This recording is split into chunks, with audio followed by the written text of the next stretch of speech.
April 30, 12 o'clock p.m. District Court, Courtroom Number 2. Court will now reconvene for the trial of Don Bellwether. Prosecutor Feathers, have you prepared the next witness? Yes, I have, Your Honor. Due to Miss Hobbs being proved untrustworthy, I have decided to take a new approach to figuring out this case. In order to reveal the truth, you must also reveal lies. I say that without a doubt. The defendant is guilty. Therefore, I will have the defendant herself testify about what happened at the detention center that night. Will the defendant take the stand, please? I wonder what Bellwether would have to say in her defense. Or will she try to defend herself at all? Pressure's on. Let's hope she can keep her cool. Defendant, state your name and occupation. Don Bellwether, former assistant mayor of Zootopia, current status, prisoner, accused of murder, and a witness to a bombing. We're all aware of that, please. You will give us the perspective we need to solve this case. Please testify to us about what happened on the night of April 28 when the bombing occurred. We want the full truth this time. None of your cryptic speech is desired here. If you insist, Feathers, I'll tell you exactly everything I know. I sure hope you'll be honest with us this time. I don't want to fall into another trap. Witness testimony. First person perspective. I was asleep in my cell when the bombing happened. Late in the evening, an explosion and shaking startled me. I noticed the wall had broken outside. Flames were also invading the area, and my cell door had surprisingly opened. At first I was scared and unsure of what to do. I just sat there in a daze. However, I soon realized I needed to get out of there. My life was on the line. I braved the flames and escaped in a flash. I did not see anyone else around by the time I got outside. So, you claim to have simply escaped the detention center and nothing more. I wasn't going to just sit there and do nothing. If I had, I would have been dead. When I was outside, I watched as those flames engulfed my cell. I guess you're lucky I'm alive. Just another case to add to your perfect record. Mr. Wilde, you may cross-examine the defendant now. This is it, Nick. We have a first-person view of the crime, but we'll need to be careful of which statements we press on. Prosecutor Feathers has given us a big opportunity, but this could go either way. We'll either be helping our case or his. Tread carefully here, Nick. There's quite a few people counting on you here. If I'm not careful, I can point out something that will only give Feathers the upper hand. I can't let that happen. I have to use this testimony wisely. Cross-examination. First person perspective. I was asleep in my cell when the bombing happened. Late in the evening, an explosion and shaking startled me. I noticed the wall had broken outside. Hold it! The wall was already broken. Were you able to see anyone outside when this was the case? Objection! That was already asked and answered before, Mr. Nicholas Wilde. The defendant stated that she saw absolutely nobody as she made her escape. Your question is invalid. Careful, Nick. Don't rush the details. Wait for the right moment to ask your questions. You're barely into this testimony, so you have some time to think it through. Okay, I'll be more careful. This testimony is pretty vital. Ms. Bellwether, what happened after you were awoken by the explosion? Flames were also invading the area, and my cell door had surprisingly opened. Hold it! Is that really possible? Did the explosion deal that much damage? How exactly did the locks break?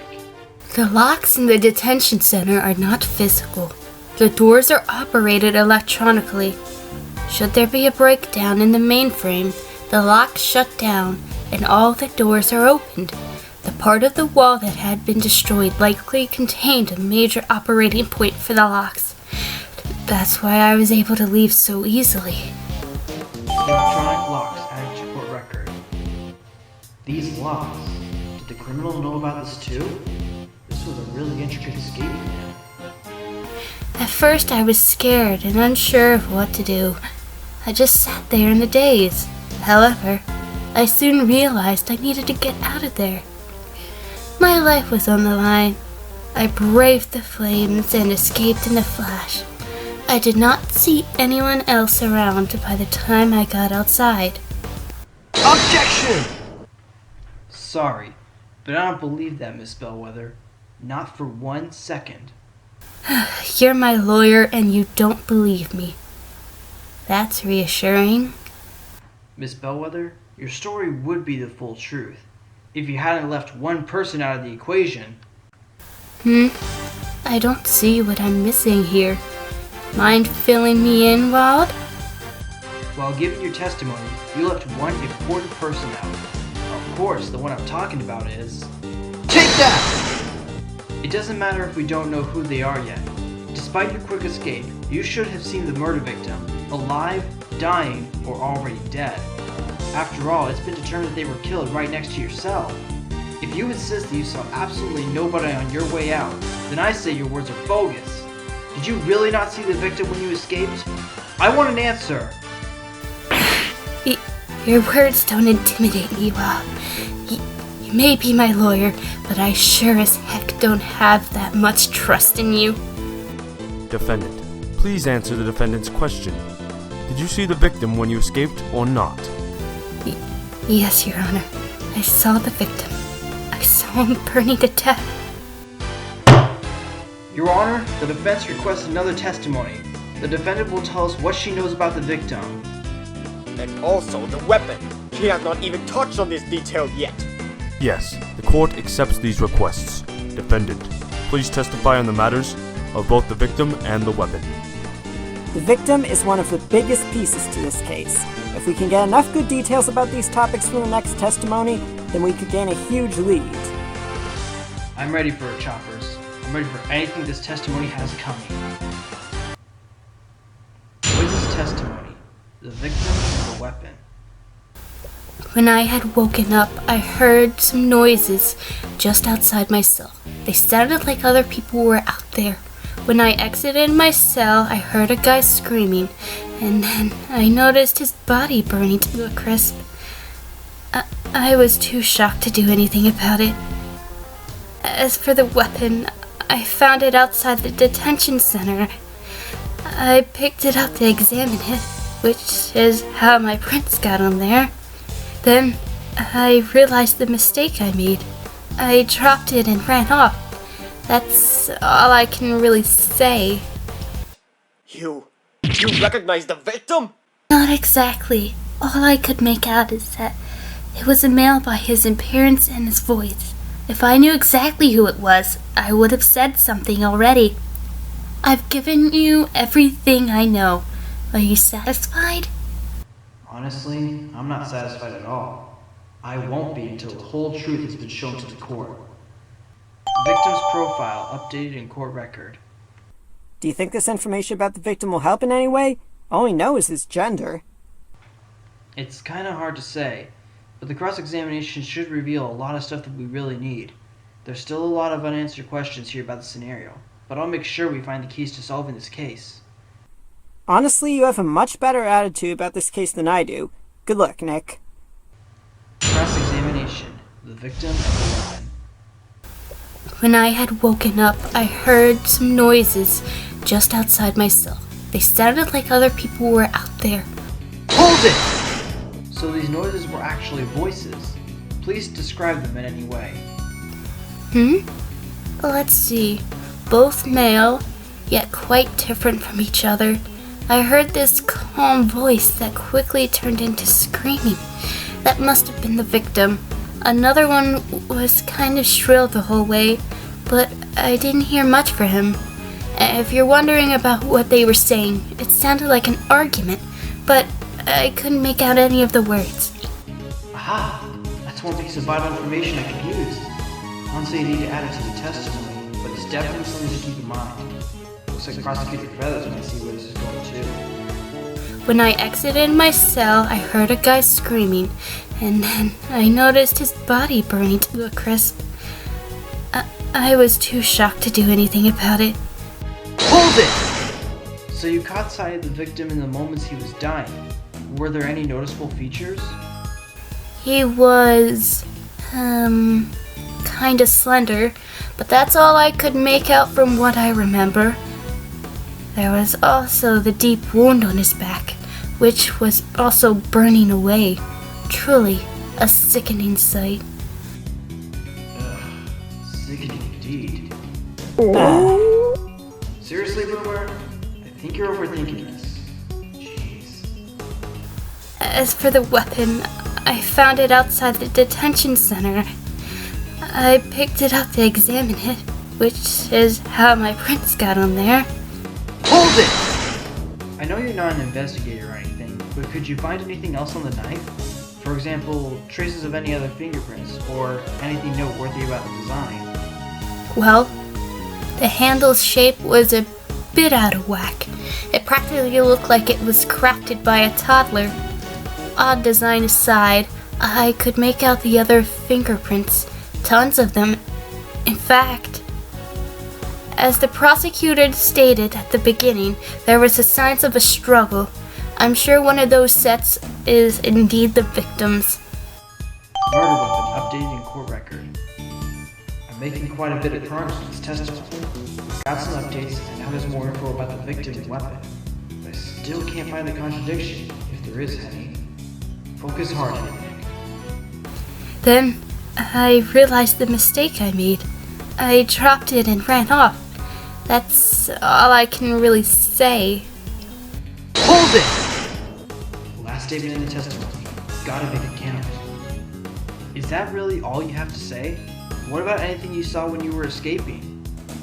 Yes, I did see a lot of other criminals making their escape. I assumed many of them were part of the bombing.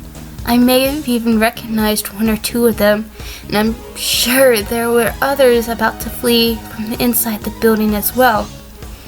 Was there really anything important in that world?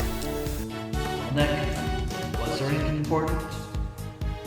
Select your answer. There's something important. Nothing is important. Yes, defendant. I feel that last part was definitely important. Please add it to your testimony. I guess there's no need to sweat the details. I'll add it if you like. I saw a lot of other criminals making their escape. They must have been the ones involved in the bombing. Hold it! Is that so? How can you be so sure? Was there anything specific that made you conclude that? I think it was mainly the actions that they were taking as they ran. They seemed to lag behind the crowd of criminals. They kept glancing back at me, like I had done something wrong. Pretty soon they disappeared into the mob, and I lost track of them. I've made it this far into the testimony. I've trusted my client up to this point. But the last statement seemed kind of suspicious. What should I do? Should I raise an objection? Select your answer. Raise an objection. Don't raise an objection. Wait a second, Miss Bellwether. There's something strange about that last statement. I have a hunch there's more to this whole story than you're letting on. Just having a hunch won't get you anywhere, Wilde. You need to have proof with your words. Like I said, evidence is everything in court. What proof do you have that shows the defendant is hiding something in her testimony? Take that! Ladies and gentlemen, I'd like to present to you all the bombing report. This report contains a list of the criminals who we know took part in the bombing. Officer Clawhauser stated that the first few names were the big bosses behind the whole thing. I say we put this to the test. Defendant, please have a look at these names. Any familiar ones? Yes, that's it. Those ones who were lagging behind, they were the leaders. I'm sure of it. If you don't mind me asking, how exactly did you know that so easily? Huh? We already know you weren't part of the bombing. Or were you? Huh? No. That's not true. It's obvious you recognized the criminals clear as day. That part makes sense. But how did you know right off the bat they were part of the bombing? That would take quite a bit of preparation, wouldn't it? Come on, Bellwether. If you're going to be my client, I need you to prove to me you're trustworthy. Did you take part in the preparation of the bombing? I want an answer. You're wrong, Wilde. I did not take part of it at all. Is there any evidence to prove against my claims? Well, no, there isn't. But that doesn't mean my question can go unanswered. How did you know the masterminds before it even happened? This is very important. I know because they came to me. Huh? They came to you? The masterminds of that bombing came to me because they wanted to have my help. However, I turned them down. I did not want to be in more trouble than I already was. Your Honor, I request the defendant will testify again. Tell us what went on when the criminals came to you about the bombing. You're in for an interesting story, Feathers. You won't be disappointed. I can't believe we've made it this far. We're finally going to get an in-depth story about the crimes. Go on, Bellwether. Don't hesitate to tell us anything. This is the most important part. Witness testimony. The mastermind plans. The day before the bombing, the two bosses came to me asking for my help.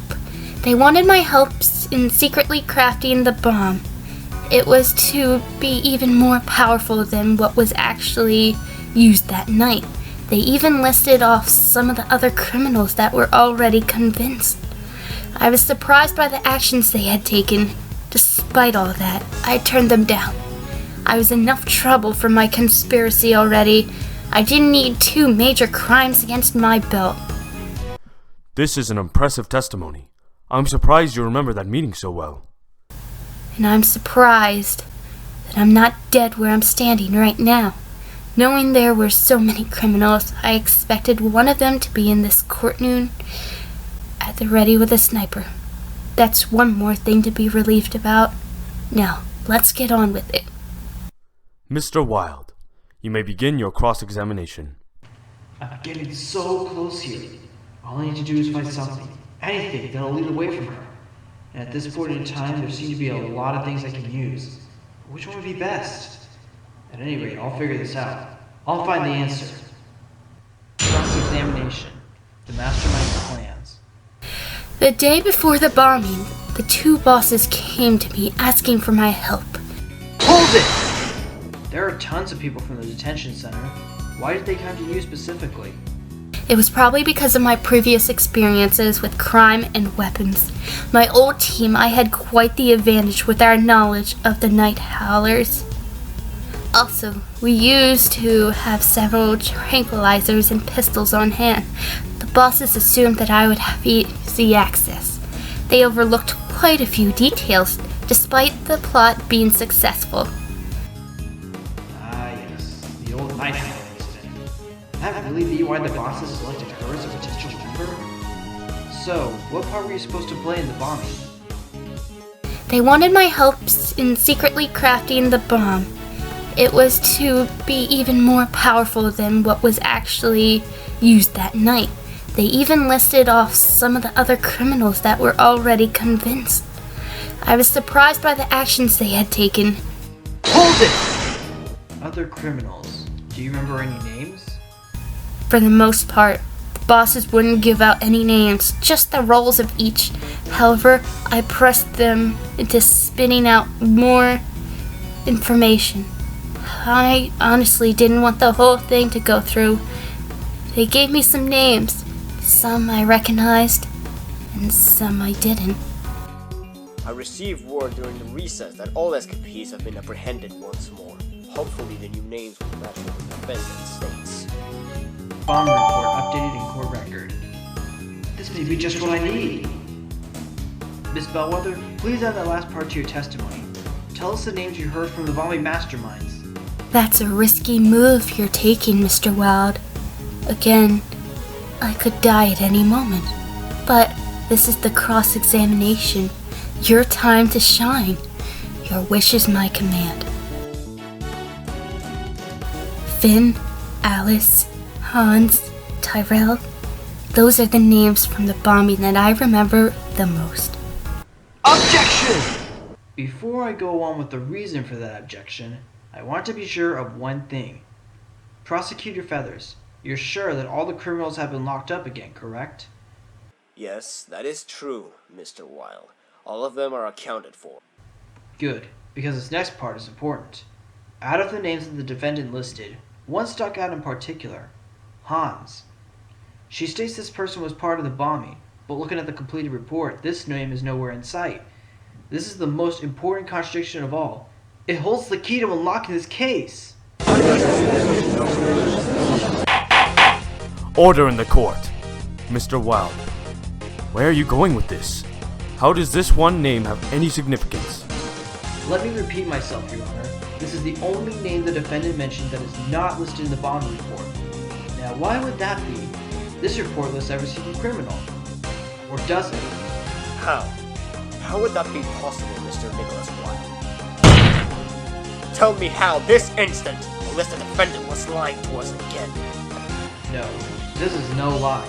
The defendant knows exactly what she saw and heard. There is a very logical conclusion that can be drawn from these facts. The reason this Hans person is not on the list is because... Select your answer. He is not real. He was not part of the bombing. He was the victim. Well, why else would it be? We didn't know it was him from the start. And just what do you mean by that? You said it yourself, Feathers. Due to the state of the victim, he could not be identified. We only had subtle clues to his identity, but now I know what happened. Hans was part of the bombing, but his killer had other plans. The murderer got in his way during the escape and killed him in cold blood. Do you get what I'm saying now? Hans is our mystery victim!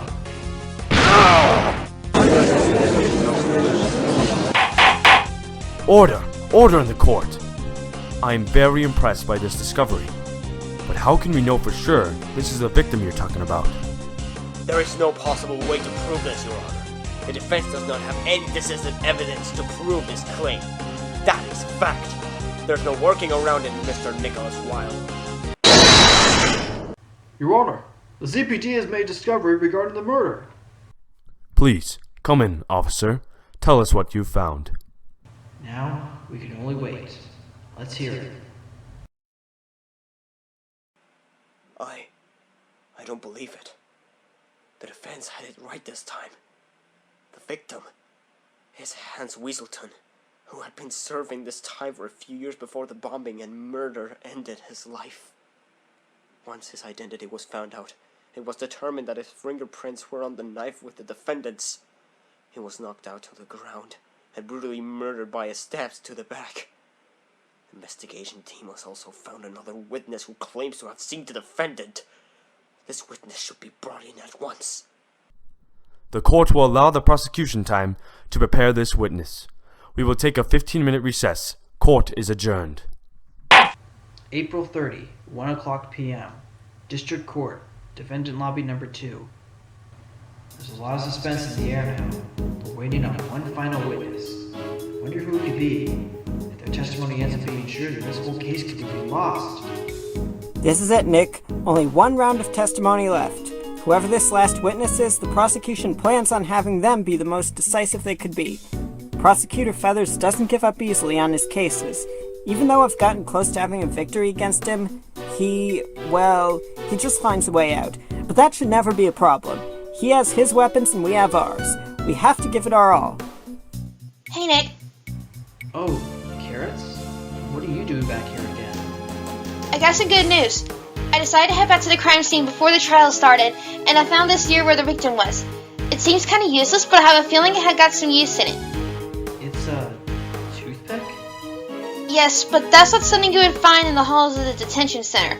Plus, feel the tip. It's a little moist. We can't do anything with it right now, but if it comes down to it, we could run a DNA test. This just might be the last bit you need. I'll leave this up to you. Show me everything you got. You know, I'm really liking your attitude now. Yeah, your logic has got me thinking. And the guilty verdict seems pretty out there now. Just a little bit more to go. I'll be waiting to hear the true verdict. Thanks for the evidence and the support, Carrots. You're a big help. Well, we've got all we can now. It's time to head back in there and finish the show. This is our big chance. Let's put what we know to good use. We're gonna be fine. We're not gonna let this pressure get to us. Time to close the curtains on this case. April 30, 1:15 p.m. District Court, Courtroom Number 2. The court will reconvene for the trial of Don Bellwether. Before we move on, I have something to note about the prosecution. During the recess, Prosecutor Feathers made a confession that his viewpoint was biased, and he was not making a fair case. Therefore, he has stepped down as the prosecutor for the rest of this trial. The court has assigned a new prosecutor. However, none were available at the time. As a result, the court has assigned Chief Bogo onto the prosecution. We meet again, Nick Wilde. It's quite the surprise facing you like this. However, us being former co-workers does not mean I won't take this easy on you. You have been warned. Likewise, Chief. Now then, the investigation team has brought the last witness from the detention center to the courtroom. The prosecution would now like to call this witness to the stand. Oh no. No. No. Not you! Hey, sup, Nick? All the criminals, it just had to be him, didn't it? Okay, be honest with me, Nick. Is there anyone in Zootopia you don't know? I guess you could say there's some pros and cons to having so many professions. Witness, please state your name and occupation. Name's Weaselton. Duke Weaselton. I'm a former street dealer turned inmate. Mr. Weaselton, you have been called to the stand because of your knowledge of the incident. Please tell us what happened and what you witnessed the night of April 28th. You are the final witness, so make it count. Oh yeah, I got testimony that's gonna show you the true culprit once and for all. I am so sick of this guy's boasting. Just get on with it, will ya? I swear it's like he's a school kid or something all of a sudden. Hey dog, you little birdie. I think it's time you head back to your cage. We both got better things to be doing, so make this quick and easy for you. Make it stop. Witness testimony. Bellwether is the culprit. I was trying to get some beauty sleep in my cell when an obnoxious bombing happened. My cell door swung open. I peeked around and saw the murder happen right in front of me. My big bro was struggling with the defendant, but she quickly overtook him and pinned him to the ground. She looked like she had lost all sanity as she repeatedly stabbed him in the back. Blood was going everywhere. I'm still freaking out a bit from seeing the two in that moment. She had the creepiest look on her face. Not only that, but she even turned around and pointed that knife straight at me, as if I was next. She ended up running off and left the weapon somewhere outside. I was too scared to tell anyone. I stayed by my brother a little while to check on him, but he was already burned away. You know, Don, I'm shocked at you. You could have easily not have done this and earned some parole not long after today.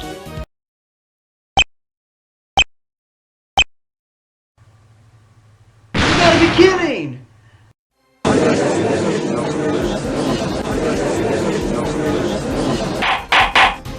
Order in the court. This is a completely decisive testimony. Well, I told you to make it count, and you certainly delivered, witness. Hey, it's no problem, Chief. I just did what I was told. Crap. This is really solid. How am I supposed to cross-examine it? At this point, I doubt any kind of pressing would do any good.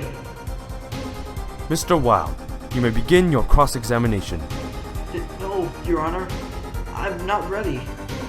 Nick, don't give up on us now. Remember everything I've taught you. When it comes down to the worst of times, you need to do a 180 and think things through in a different manner. Don't listen to this testimony and ask how the defendant could have committed the crime. Think of the impossible. Figure out why there's no possible way it could have been how the witness says it was. I can't step in for you. This is all you. Find the contradiction and get your client out of this mess. After all this, there's no way I can back down. I've got a new prosecutor, a new witness, and new evidence on hand. It's time to break down the last of this wall that separates us from the truth. Cross-examination. Bellwether is the culprit.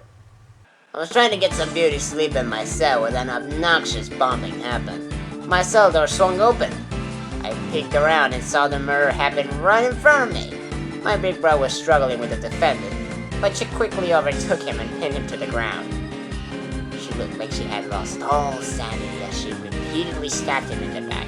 Blood was going everywhere. I'm still freaking out a bit from seeing the two in that moment. She had the creepiest look on her face. Not only that, but she even turned around and pointed that knife straight at me, as if I was next. She ended up running off and left the weapon somewhere outside. I was too scared to tell anyone. I stayed by my brother a little while to check on it, but he was already burned away. Objection! I've known you for way too long, Weaselton. Once again, I see through your lies like X-ray vision. Quit beating around the bush, Nick. Just tell me what's going on. Bellwether is innocent. That I'm sure of. And who might be the real criminal?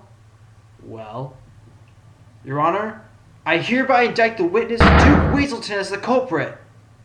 What the hell? Order! Order! Order in the court! Mr. Wilde, this is a serious accusation. Why are you suddenly accusing this witness? Trust me, Your Honor, I have all the evidence I need to make a solid conclusion. Mr. Weaselton, what were you really doing when you were at your brother's side? I doubt you were just checking his health. You got a big mouth and little brains, Nick. What did you say I was doing? I'd say, perhaps you were cleaning up your own crime scene? You're way off, Nick. Way off. Do you seriously think I would kill my own brother? Incidentally, I do have evidence to prove my point on this. Huh? My first piece of evidence proves you were the one who plotted the murder to begin with. Take that! Mr. Weaselton, just how experienced are you with weapons? Do you have very much knowledge? No, none. None at all. Which explains why I didn't do it. Interesting. Bellwether gave us a pretty detailed description of what the weapon looked like. The handle shape was very awkward, almost like some toddler carved it. If you're not very experienced with weapons as you say, I guess this mishap makes sense. Objection! No, it makes no sense at all, Wilde. The witness's fingerprints were not lifted from the weapon. He never even made contact with the knife, so how could he have created it? Actually, I think this can also be explained with another important piece of evidence. This evidence shows that Mr. Weaselton had all the means necessary to perform the murder. Take that! It's pretty simple if you think about it. The bomber report says it all. Out of the many criminals involved in this plot, the witness is not one of them. Now why would that be? Well, it's like he said, he had other things to do. Isn't that right, Mr. Weaselton? You got a really sick mind, you know that. You still haven't answered my question, Wilde. How can the witness be the culprit if he never handled the weapon? Hey, bear with me, Chief. One more piece of evidence is all I ask. I have one last piece that pinpoints the witness to the murder. Take that! It's this! This is nothing but a toothpick. How does it have any significance? Chief Bogo, I knew the witness pretty well way back then. One thing I noticed about him whenever I saw him is that he almost always carried one of these around. This was found at the crime scene by the ZPD, and as you can see, it has a little bit of saliva on it. If we were to run a DNA test on it, I'm willing to bet this would be a match to our witness. Hey, wait! Stop right there! Don't do that test! You know, by refusing to have a test done, you are implying that this is indeed yours. Then go ahead and do it. It won't even matter. Bailiff, bring in the forensics team and have them run a DNA test at once. I'd also like some fingerprint data. This will disprove the defense's ridiculous theory. We'll just have to wait and find out, won't we? No way. Impossible. I've never seen anything like this. The victim and the witness. Their fingerprints are exactly the same. Even for siblings, the odds of that are very slim. And what about the saliva? What were the results of the DNA test? It's a perfect match. This simple toothpick belonged to the witness at the detention center that night. You're all so sick. I didn't kill him. I swear. There's gotta be a mistake. I would never. Brother, do you still remember what freedom feels like? Yeah, sure I do. What are you getting at? Well, I don't. It's been a very long time since I landed in here. You're just a newbie. You don't need to give me the details. I'll have my well-deserved taste of freedom very soon. Shut up, will ya? I hate your myth shtick. Very well, dear brother. I shall let you have your beauty sleep. Whatever.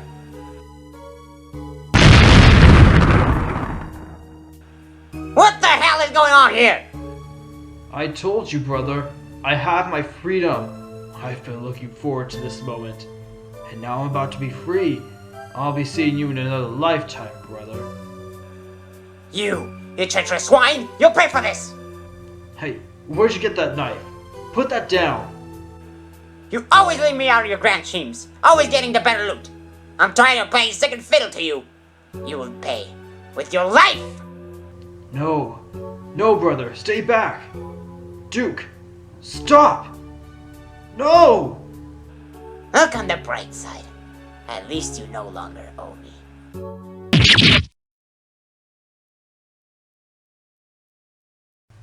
Ready to admit it, Duke Weaselton? You killed your own brother, didn't you? Nick!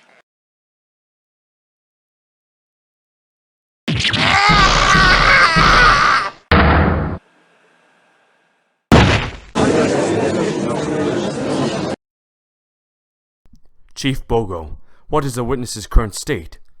He has fully confessed to the crime, Your Honor. The knife is his. The fingerprints are his. And as for the defendant's stake, it is as she said earlier. Her fingerprints are simply present because of an innocent mistake. There is no more incriminating evidence against the defendant. The prosecution rests its case. Very good, Chief.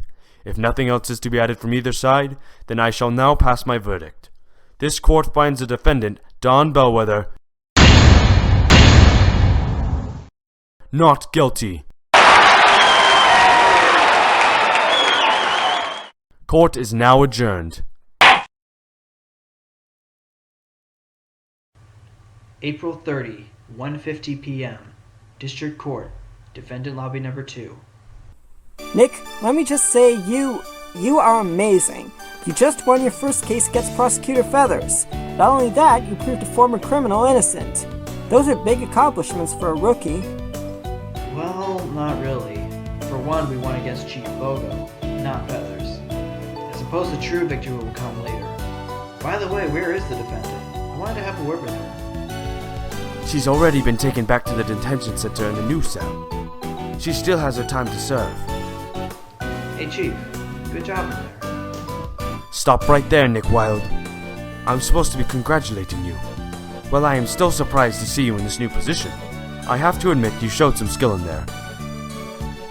You've caught on to your workings of the court system very quickly. And as for me, I was pretty pathetic. You showed me something valuable. Redemption. While it is true that Bellwether had committed a huge villain in the past, that doesn't mean she can't be forgiving in one way or another. I don't know exactly what she feels while in prison, but I'm sure somewhere she's smiling. Thank you, Nick Wilde, for granting someone redemption. It's just a part of my job, Chief. You keep doing a great job in the ZPD, too. And speaking of the ZPD... Nick? Hi, Carrots. Hey. Great job in there, Nick. You were pretty impressive. Thanks for that evidence, too, Carrots. It was a lifesaver. Nick, I wanted to say something important to you now. I had something similar in mind as well. Oh my god, guys! Just kiss and make up already!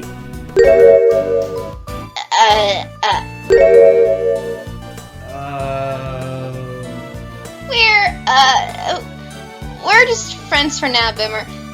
How about we settle with a handshake, huh? I couldn't agree more on that. I'm sorry for getting so worked up earlier today. And I'm sorry for lying. I forgive you, Carrots. I don't think you were really yourself at the time. Bias can do that to you. However, you still haven't told us why you became a lawyer. Go on, tell us. You got a crowd all wanting to hear the same thing. Why I became a lawyer? Well... What? You expect us to trust a fox? That is an excellent question. One that will have to be answered later.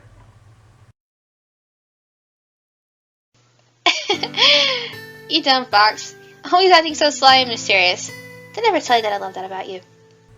Actually, I think that's a new one. At least I assume it's a compliment. Aw, come here. Whoop. Mind letting go? I think that's long enough. I'm not letting go until you tell me the truth. Carrots, I promise. I'll tell you when the time is right. But right now, I feel it's too early. It's another story. You'll just have to wait like everyone else.